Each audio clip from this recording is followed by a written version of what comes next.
우리나라 20대와 30대 890명을 대상으로 사랑의 유효 기간이 얼마인가라는 질문을 했습니다.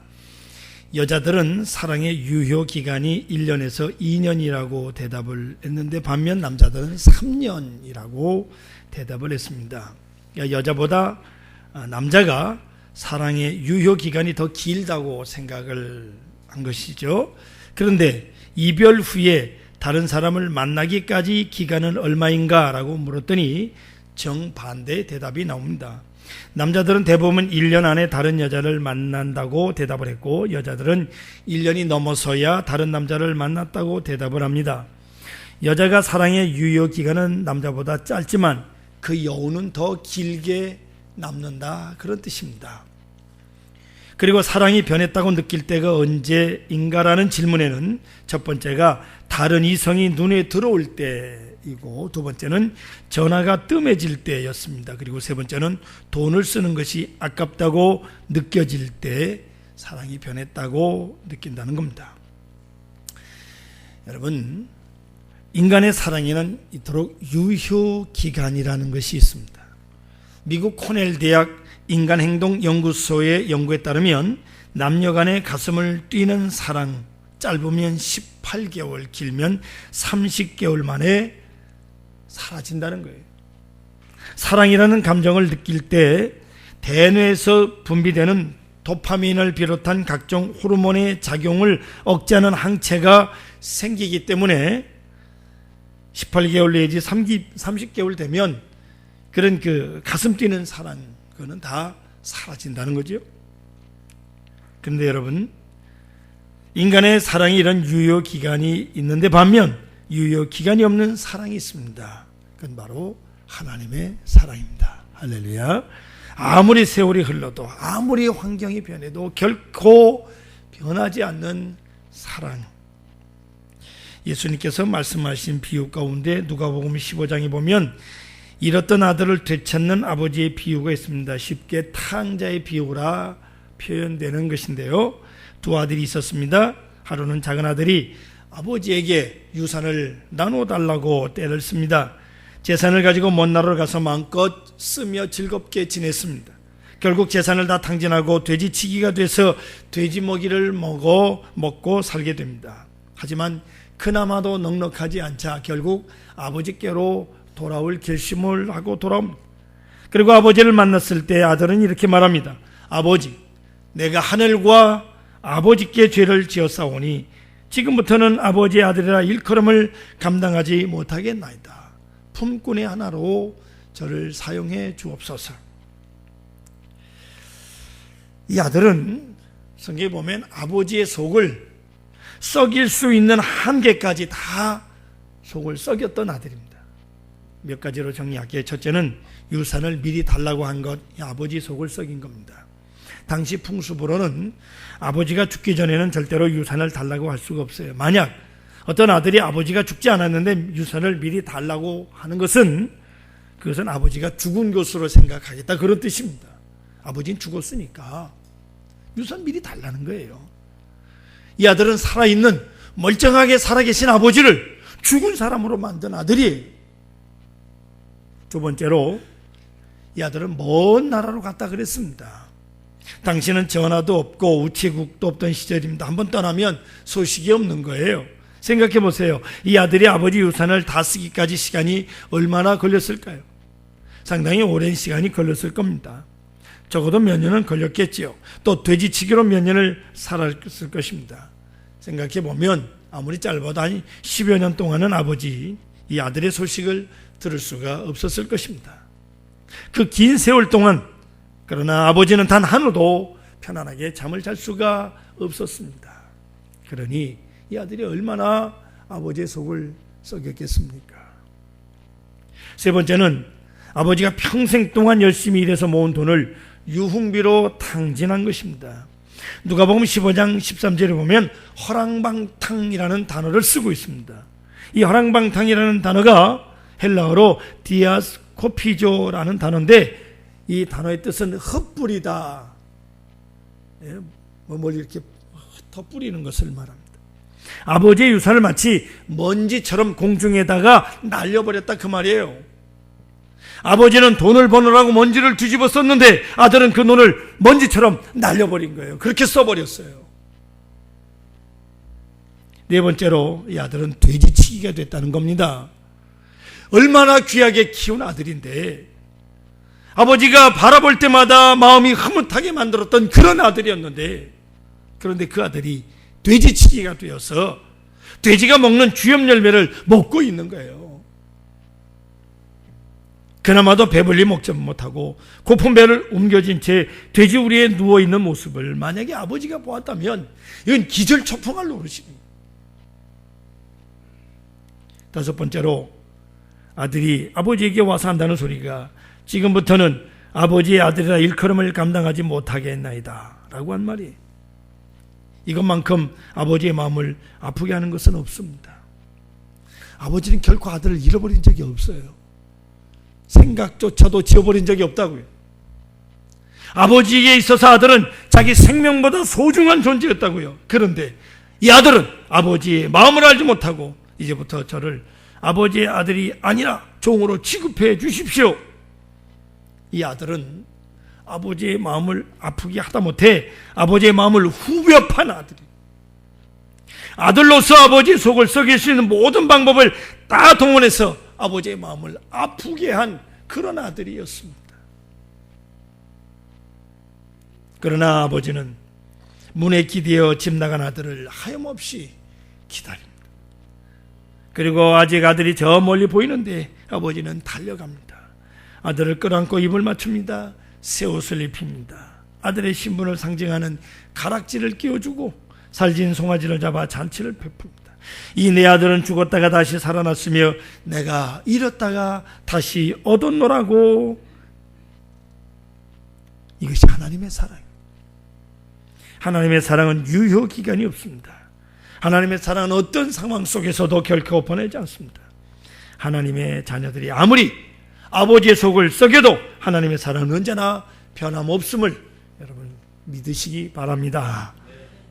예수님께서 십자가에 달리셔서 마지막 숨을 몰아쉬면서 있는 힘을 다해서 외쳤던 단어가 있습니다. 나의 하나님, 나의 하나님, 어찌하여 나를 버리셨나이까 하는 말입니다. 그렇게 부르짖어도 아버지 하나님은 침묵하십니다. 하늘에서는 아무런 소리가 들리지 않았습니다. 그리고 예수님의 숨이 끊어집니다. 이때 놀라운 일이 벌어졌습니다. 마태복음 27장 50절 51절에 보니까 예수께서 다시 크게 소리지시고 영원히 떠나시니라. 이에 성소 휘장이 위로부터 아래까지 찢어져 둘이 되고 땅이 진동하며 바위가 터지고 라고 성경은 말씀하고 있습니다. 예수님의 숨이 끊어지는 순간 성전의 휘장이 위로부터 아래까지 찢어졌습니다. 여러분, 휘장은 지성소로 나가는 길을 가로막는 것입니다. 지성소는 아무나 들어갈 수가 없는 것입니다. 그곳은 하나님이 계신 곳이요 죄가 있는 자는 결코 들어갈 수가 없는 곳입니다. 그런데 예수님께서 숨이 끊어지는 그 순간 그 휘장이 찢어졌습니다.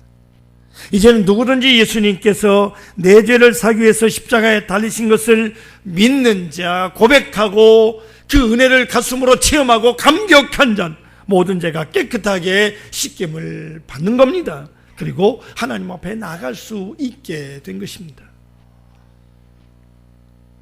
사랑하는 성도 여러분, 우리는 탕자처럼 하나님을 떠나 살았던 사람들입니다.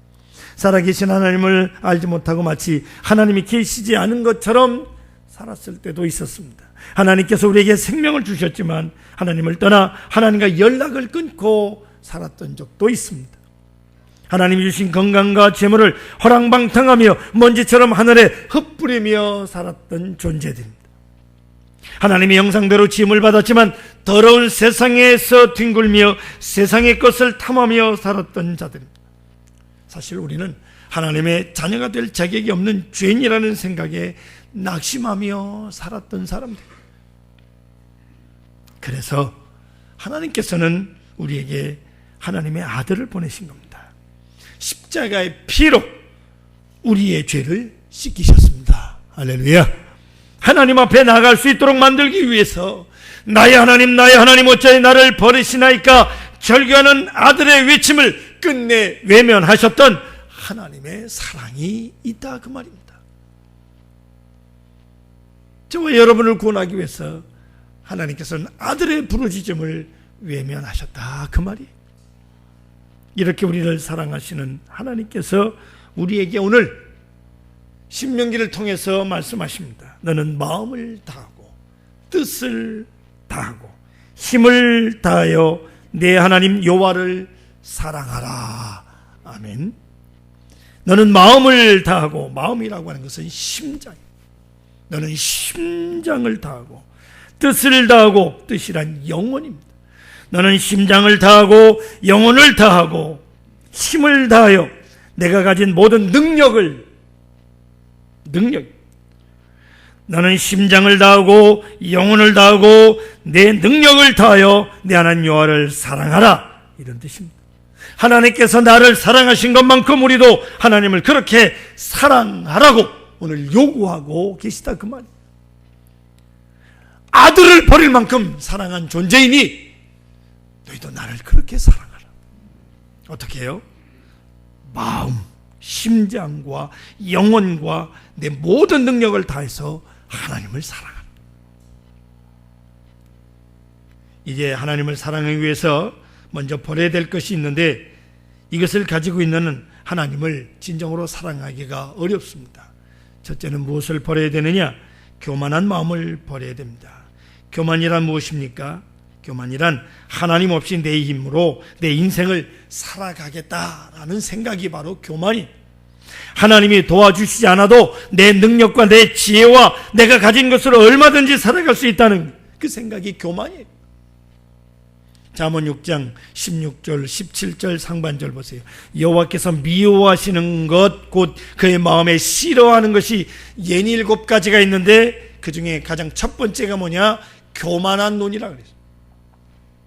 그렇습니다. 하나님 미워하시고 싫어하시는 것 첫 번째가 교만이에요. 교만한 논. 그 이유가 뭐냐? 신명기 8장 14절에 이렇게 말씀하고 있습니다. 내 마음이 교만하여 내 하나님 여호와를 잃어버릴까 염려하노라. 교만하면 어떻게 되느냐? 하나님을 잊어버리게 되는 거예요. 교만은 하나님을 잊어버리게 만든다 그 말이에요.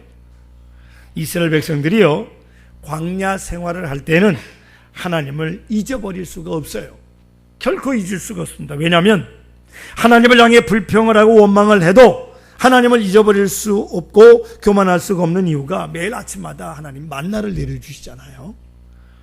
그러니까 만나를 먹기 때문에 결코 교만할 수가 없어요. 하나님을 버릴 수가 없습니다. 그런데 이스라엘 백성들이 가나안 땅에 들어가서 정착한 지 한 세대 만에 그들은 하나님을 잊어버립니다. 그 이유가 뭔지 아십니까? 여호수아 5장 12절에 이렇게 말씀하고 있습니다. 같이 읽어볼까요? 또 그 땅에 소산물을 먹은 다음 날에 만나가 그쳤으니 이스라엘 사람들이 다시는 만나를 얻지 못하고 그의 가나안 땅의 소출을 먹었더라. 아멘. 이제는 농사를 지어서 먹고 살게 됐습니다. 하나님께서 만나를 내려주시지 않아도 이제는 내 손으로 농사를 지어서 먹고 살 수 있다고 생각했기 때문에 정착하고 농사를 지어서 먹으면서 하나님을 잊어버려요. 네? 사랑하는 성도 여러분, 여러분 인생 내 힘으로 산다고 생각하십니까? 그렇다면 여러분은 교만한 겁니다. 언젠가 그 교만한 마음 때문에 여러분 인생에 큰 위기를 만나게 됩니다. 프랑스 역사에 실제로 기록된 이야기입니다. 주후 778년 프랑스 군대가 에스파냐를 정복하고 돌아오는 중에 산속에서 바스크족의 습격을 받게 됩니다. 이때 프랑스 군대를 지휘하던 장군은 카를로스 대제의 조카인 롤랑이라고 하는 장군이 지휘를 하고 있습니다. 완전히 바스크족에 포위된 상태에서 올리비에라고 하는 장군이 롤랑 장군에게 나팔을 불라고 요청을 합니다. 당시 프랑스 군대는 지휘관에게 뿔나팔을 지급해 주었습니다. 이 나팔은 자신이 지휘하는 군대가 위기에 처했을 때 부는 나팔이, 이 나팔 소리를 들으면 지원군이 즉시 출동하도록 되어 있습니다. 그러나 롤랑 장군의 자존심이 나팔을 부는 걸 허락하지 않았어요. 적어도 에스파냐라고 하는 거대한 나라를 점령하고 돌아가는데 산속에 있는 산적들, 바스크족이 습격을 했다고 우리가 지겠느냐? 그런 생각에 끝까지 전투를 벌이다가 완전히 전멸할 위기에 놓이자 비로소 나팔을 불었어요. 하지만 지원군이 오기에는 너무 늦은 상황이 되고 말았습니다. 결국 롤랑의 군대는 전멸하였고 이 전쟁을 계기로 카를루스 대제의 프랑스는 점점 쇠약해져 간 겁니다. 한 장군의 교만 때문에 나라가 무너지. 여러분 인생 여러분 자신이 이끌어간다는 교만한 생각을 버리시기 바랍니다. 어떤 일을 만나든지 가장 먼저 하나님의 도움을 구하십시오. 하나님의 도움을 구하세요. 이사야 58장 9절에 보십시오. 내가 부를 때 나 여호와가 응답하겠고 내가 부르짖을 때 내가 여기 있다 하리라 약속하셨습니다. 내가 여기 있다. 교만한 마음을 내버리고 겸손히 하나님과 동행하는 여러분들 되시기를 바랍니다. 두 번째로 낙심하지 말아야 됩니다. 낙심이란 말이 뭡니까? 하나님의 사랑을 의심하는 거예요. 하나님의 능력을 믿지 않는 거예요. 예수님께서 물고기 2마리, 보리떡 5개로 5,000명을 먹이는 이적을 베푸신 다음에 기도하러 산에 올라가시면서 제자들 배를 타고 갈릴리 바다 건너편을 가라. 거기서 기다리라고. 그래서 제자들이 배를 타고 노를 저어 가는데 도중에 거센 바람이 불어가지고요. 열심히 노를 저도 배가 한 치도 앞으로 나가질 못합니다. 저녁 해질 무렵에 노를 젓기 시작했는데 동이 터오기 시작하는 새벽까지 노를 저도 배는 조금 더 앞으로 나가질 않는 겁니다. 갈릴리 바다를 호수를 가보신 분은 알겠지만 그렇게 넓거나 길지 않습니다. 저녁 무렵부터 시작해가지고 그 다음날 새벽까지 노를 저었다. 성경은 뭐라고 말씀하느냐?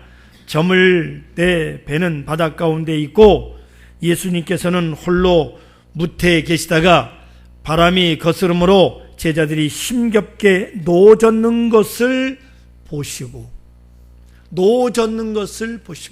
힘겹게 노 젓는 것을 예수님은 보고 계셨어요. 제자들이 고통스럽게 노 젓는 걸 보고 계셨다 그 말이에요.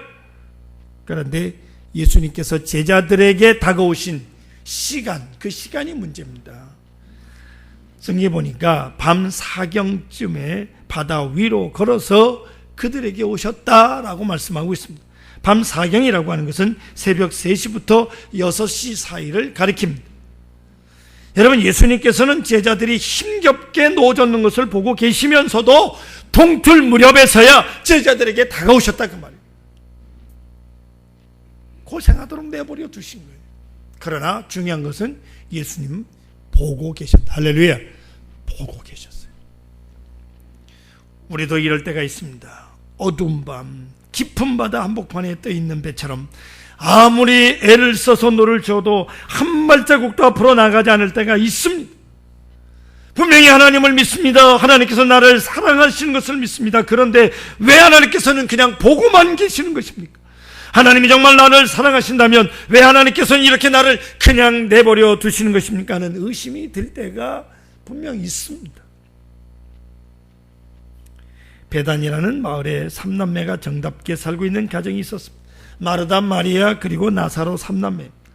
이 3남매는 예수님의 사랑을 받고 있는 사람들이었어요. 그런데 나사로가 병이 들었습니다. 보통 병이 아니라 죽을 병에 들었어요.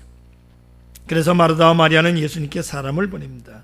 그런데 예수님께서는 이 소식을 듣고 뜻밖의 반응을 보이시는데 성경이 이렇게 말씀합니다. 요한복음 11장 5절로 6절에 보니까 예수께서 본래 마르다와 그 동생과 나사로를 사랑하시더니 나사로가 병들었다함을 들으시고 그 계시던 곳에 이틀을 더 유하셨다라고 말이죠. 여러분, 사랑했는데 그 가정을 사랑하셨는데 바로 가시지 않고 이틀을 더 머물러 계셨다라고 성경이 말씀하고 있습니다. 그런데 우리말 성경에 빠진 단어가 있습니다. 그러므로라고 하는 단어가 빠져 있습니다. 예수께서 본래 마르다와 그 동생 나사로를 사랑하시더니 그러므로 나사로가 병들었다함을 들으시고 그 계시던 곳에 이틀을 더 유하셨다. 예수님께서 마르다와 마리아, 나사로 3남매를 사랑하시기 때문에 나사로가 죽을 때까지 기다리셨다, 그런 뜻입니다. 마르다 남매는 예수님의 행동을 이해할 수가 없습니다. 그래서 예수님께서 나사로의 집에 찾아가셨을 때 마르다가 이렇게 말하죠. 주께서 여기 계셨더라면 내 오라비가 죽지 아니하였겠나이다 라고 원망을 합니다.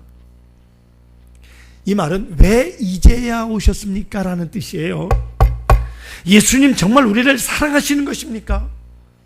그렇다면 왜 이제야 오셨습니까? 하는 거예요.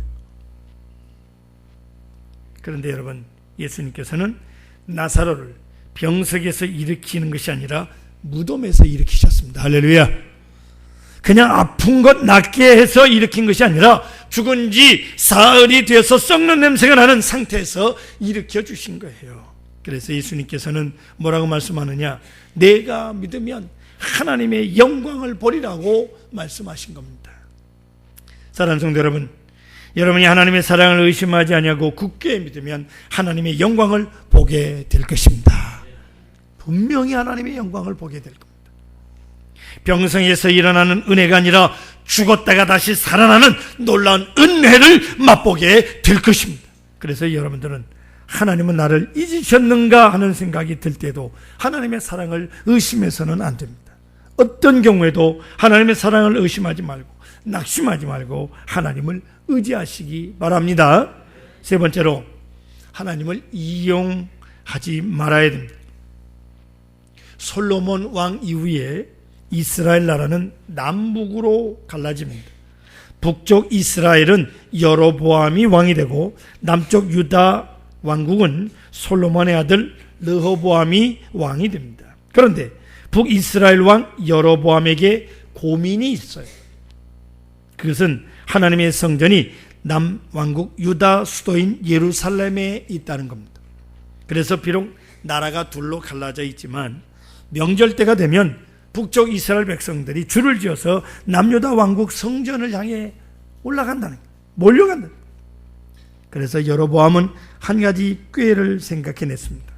예루살렘 성전 대신 베델과 단의 성전을 지었습니다. 하나님 대신에 자기 마음대로 제사장을 선택합니다. 하나님께서 정하신 절기 대신에 비슷한 날짜, 유사한 절기를 만들었습니다. 그리고 백성들에게 여기서도 하나님이 계시니 여기서 제사를 드리면 된다. 그런데 여로보암의 아들이 병이 듭니다. 사랑하는 아들이 병이 들자 여로보암 자신이 세운 금송아지 우상을 찾지 않고 하나님을 찾습니다. 자기 아내를 변장시켜서 선지자 아이야를 찾아가도록 합니다. 떡과 과자와 꿀을 싸들고 선지자를 찾아가서 자기 아들이 앞으로 어떻게 되겠는가를 물어보고 오라는. 여로보암은 여러 가지 생각을 했을 겁니다. 아들이 병이 났는데 이 병은 틀림없이 하나님께로부터 온 병이다. 내가 그동안 하나님 말씀을 어기고 우상을 만들고 백성들로 하여금 우상을 섬기게 했으니 하나님께서 그 대가로 이 아이에게 병이 나게 하신 것이다. 그렇다면 이 병을 고칠 수 있는 분은 하나님뿐이다. 아멘. 그렇죠? 그런데 우상을 만들고 그걸 섬기게 한 왕이 내가 직접 하나님의 선지자를 찾아가고 그것이 소문나면 백성들은 자기들을 속였다고 그럴 거 아닙니까? 들고 일어날 겁니다.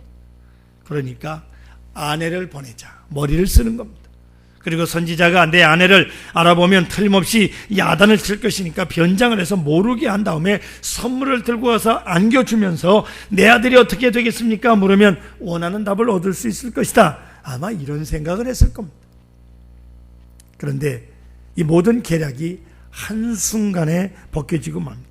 여로보암의 아내가 선지자 집에 도착했을 때 아이야 선지자가 이렇게 말합니다. 열왕기상 14장 6절에 보니까 여로보암의 아내여 들어오라. 내가 어찌하여 다른 사람인 채 하느냐. 야단을 치고 아들의 죽음과 그 집안에 대한 저주를 말씀합니다. 사랑하는 성도 여러분, 오늘 우리도 여로보암처럼 머리를 짜내진 않습니까? 평소에는 하나님의 말씀을 어기고 제멋대로 살다가 위기가 닥쳐오면 근심 어린 표정을 짓고 회개의 눈물을 흘리며 선물을 들고 하나님 앞에 나가 도움을 청하진 않습니까? 멋대로 살다가 하나님이 필요할 때는 하나님을 찾습니다. 그것도 자기의 진짜 모습은 뒤로 숨긴 채 하나님 앞에 엎드립니다. 그러나 우리의 위선은 하나님 앞에 그대로 드러난다는 사실을 잊지 마시기 바랍니다. 하나님을 만연히 여기지 마십시오. 하나님은 우리의 겉모습이 아니라 중심을 보시는 분이십니다. 하나님은 우리의 마음의 생각과 뜻을 감찰하시는 분. 모든 만물이 그분의 눈앞에는 벌거벗은 것처럼 드러나는 것입니다. 여러분, 믿음이 있으십니까? 그러면 그 믿음이 과연 하나님을 이용하려는 믿음은 아닌가 살펴보시기 바랍니다. 내가 필요할 때만 하나님을 찾는 그런 믿음이 아닌가를 생각해 보십시오. 하나님의 말씀에 온전히 순종하는 순수한 믿음을 가진 여러분들 되시기를 소원합니다. 사랑하는 성도 여러분, 우리는 하나님을 증거하는 선교자적 사명 속에 살아가는 하나님의 자녀들, 나의 삶을 통해서 살아계신 하나님을 증거하고 하나님을 믿지 않는 사람들이 하나님을 느끼도록 살아야 하는 하나님의 자녀들이 올시다. 내 생명, 내 심장, 내 영혼, 내 능력 총동원해서 살아계신 하나님을 사랑하십시다. 하나님께서 함께 해 주실 줄로 믿습니다.